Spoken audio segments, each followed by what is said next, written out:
تھوڑا حوصلہ بڑا کریں، صبر، استقامت، آپ کا ٹھہر جانا، آپ کا میدان میں رہنا، خدا را اللہ پہ چھوڑیں۔ ہم بڑے بے حوصلہ ہیں، ہم بڑے کمزور ہیں، ہمیں تو اللہ تعالیٰ خیر کرے۔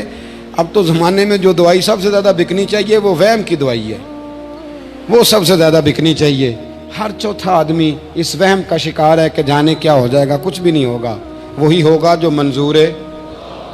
آپ کو تو ماشاءاللہ یاد ہے، وہی ہوگا جو منظور ہے۔ کچھ چیزیں اللہ رسول پہ چھوڑیں، صبر کے ساتھ، استقامت کے ساتھ۔ میں اس زمانے میں جو سب سے زیادہ کمزوری محسوس کرتا ہوں لوگوں کے اندر، یہ ہے کہ تدبر نہیں، حوصلہ نہیں۔ ایک بت ہوتا ہے میری ذات کا جس سے میں ساری زندگی باہر نہیں نکل پاتا۔ میں کہتا ہوں جو میں کہہ رہا ہوں وہ ہونا چاہیے، جو میں چاہ رہا ہوں وہ ہونا چاہیے، جو میری خواہش ہے وہ ہونا چاہیے۔ ایسا نہیں ہوگا، خواہشیں آپ کریں گے، چاہتے آپ کریں گے، پر پوری اللہ اپنی حکمت سے کرے گا۔ ڈر آتا ہے، میں کہا کرتا ہوں اللہ آزمانا نہ، تو بغیر آزمائش کے ہی معاف فرما، ہمیں نہ آزمانا، ماحول سخت ہے، خدا جانے کہاں کیا ہو جائے، کب ہو جائے۔ تھوڑا حوصلہ کریں، وقت دیں، حالات وقت پر تبدیل ہو جایا کرتے ہیں، سچائیاں ثابت ہو جاتی ہیں۔ جلد بازی والے ماحول سے نکلیں، حوصلہ، توانائی، یہ درست ہے کہ ہم انسان ہیں، کمزور ہیں، ہمیں پریشانی ہوتی، ہمارے اعصاب پر چیزیں سوار ہوتی ہیں، ہم ٹینشن بھی لیتے ہیں، لیکن بہرحال جب آپ کو آپریشن کرانا ہے تو پھر آپ کو تھوڑی دیر کے لیے آنکھیں بند رکھنی پڑیں گی۔ جب آپ کو ٹھیک ہونا ہے تو پھر آپ کو بیماری کو وقت دینا ہی پڑے گا، پھر آپ کو انتظار کرنا ہے، اور وقت بہت بڑا منصف ہے۔ امام حسین نے شہادت دے دی تھی، سارا خاندان شہید کرا دیا تھا، کیا چوتھے دن یزید تخت سے اتر آیا تھا؟ 1 مہینے کے بعد، 2 مہینے کے بعد سمجھ تو آ گئی تھی نا ساری دنیا کو جھوٹا کون اور سچا کون۔ تو کیا یزید آ گیا تھا 6 مہینے کے بعد؟ 4.5 سال کے قریب حکومت کی ہے اس نے، لیکن جو چھپ کے اس کا نام بھی لیتے ہیں نا آج، چھپ کے، وہ بھی بیٹے کا نام یزید نہیں رکھتے، لیکن پورے زمانے میں گھومو گے تو کروڑوں غلام حسین ملیں گے، لاکھوں غلام حسن ملیں گے۔ حالانکہ امام حسین نے تو قربانی دے دی تھی، اس وقت کوئی انقلاب برپا نہیں ہوا، یہ سمجھ لیں آپ بات۔ وقت لگتا ہے، اور جیسے جیسے وقت آ رہا ہے نا، انسان کو بیدار تو ہو لینے دو، ہر شخص پکارے گا ہمارے ہیں حسین۔ تھوڑا وقت دیں ماحول کو، ہم وقت نہیں دے رہے۔ بیوی کو تبلیغ کرتے ہیں پھر اس کو ٹائم نہیں دیتے، بچے کو کہتے ہیں پھر اس کو ٹائم نہیں دیتے، ہم کسی کو دین کی طرف بلاتے ہیں پھر اس کو وقت نہیں دیتے، ہم کسی کو اصلاح کا پیغام دیتے ہیں تو پھر اس کے بعد ہمارے پاس کوئی گنجائش نہیں رہتی، 2-4 دفعہ کوئی کام کر لیں تو بس اب چھٹی۔ تھوڑا حوصلہ، استقامت، صبر، ڈٹنا، کہیں کھڑے ہونا، کسی جگہ سٹینڈ لینا، کوئی معیار بنانا، کوئی جناب ماحول ہو، کسی جگہ آپ ٹھہریں، آپ محسوس ہو کہ آپ حق پر ہیں تو آپ سچی بات کر رہے ہیں۔ نبی کریم صلی اللہ تعالیٰ علیہ وسلم وقت دیتے تھے۔ ہجرت سے کچھ دن پہلے رسول کریم علیہ السلام کا ارادہ ہوا، سرکار نے چاہا کہ میں نا بیت اللہ شریف کی اندر سے زیارت کروں۔ عثمان بن طلحہ نام کے ایک شخص کے پاس چابی ہوتی تھی، حضور صلی اللہ تعالیٰ علیہ وسلم اس کے پاس تشریف لے گئے تو کہا ذرا چابی دینا، میں بیت اللہ کے اندر سے زیارت کرنا چاہتا ہوں۔ کہنے لگا معاذ اللہ کوئی اور ہوتا تو میں دے دیتا، آپ کو نہیں ملے گی۔ حضور اللہ کے خزانوں کی کنجیوں کے مالک ہیں، زمین و آسمان اللہ نے قبضہ اور اختیار میں دے دیے۔ حضور مجھے بتلائیے نا، میرے رسول کریم صلی اللہ تعالی وسلم اشارہ کرتے تو تالے والے سارے ٹوٹ نہیں جاتے؟ اگر چاند اور سورج غلامی کریں تو یہاں کیا حیثیت ہے؟ حضور صلی اللہ علیہ وسلم نے فرمایا دے دو، اندر سے دیکھنا ہے۔ تو کہنے لگا آپ کو نہیں دوں گا، قربان جاؤں محبوب کے انداز تکلم پر۔ رسول کریم، نبی رحمت، نور مجسم، شفیع معظم، آقا دو عالم صلی اللہ تعالیٰ علیہ وسلم نے وہاں کھڑے کھڑے، حضور چاہتے تو ابھی سب کچھ ہو جاتا 1.5 منٹ میں، پر حضور نے کیا فرمایا؟ فرمایا عثمان نہ دے چابی، ایک وقت آئے گا، ایک وقت آئے گا میں تجھ سے چابی لوں گا۔ اور تو اپنے ہاتھوں سے دے گا، تجھے دینی ہے۔ اور فرمایا پھر جس کو میں چاہوں گا دوں گا۔ کہنے لگا جی مجھ سے نہیں کو لے سکتا، میری خاندانی وراثت ہے۔ حضور نے فرمایا وقت، پھر اس وقت کو 10 سال لگ گئے، پھر اس وقت کو میں تو نہیں 10 سال دیتا، آپ تو نہیں دیتے، 10 سال کے بعد مکہ فتح ہوا، یا 9 سال کے بعد فتح ہوا۔ میرے رسول کریم محبوب دو عالم پہنچے بیت اللہ شریف میں، حضور نے طواف کیا۔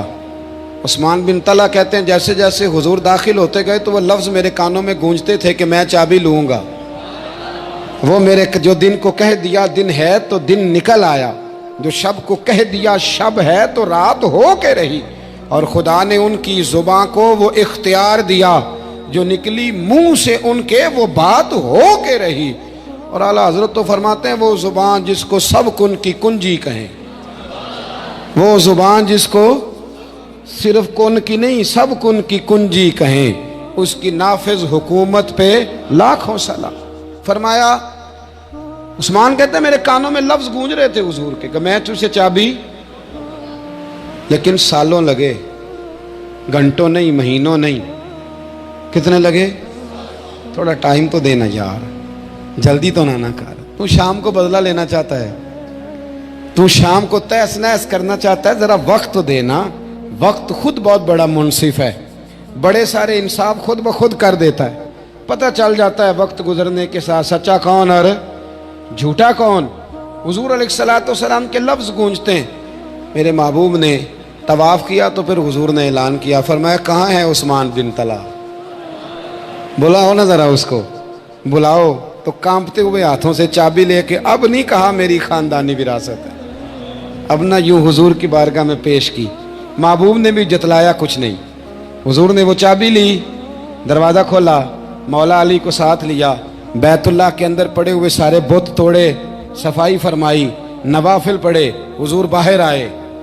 قربان جاؤں محبوب کے بھی انداز کریمانہ پر۔ ہمارا دشمن کبھی قابو آئے تو ہم پیس کے رکھ دیتے ہیں، لیکن رسول کائنات کا طریقہ مبارکہ کیا ہے؟ جب عثمان واپس آئے، حضور واپس آئے تو فرمایا بلاؤ عثمان کو۔ عثمان آئے تو حضور فرمانے لگے عثمان پہلے یہ چابی تیری خاندانی وراثت تھی، میں نے تجھ سے لے لی تھی، اب میں تجھے واپس دے رہا ہوں، اب نہیں کو لے گا۔ عثمان کہتے ہیں وہ میری طرف چابی نہیں بڑھ رہی تھی، ایمان بڑھ رہا تھا۔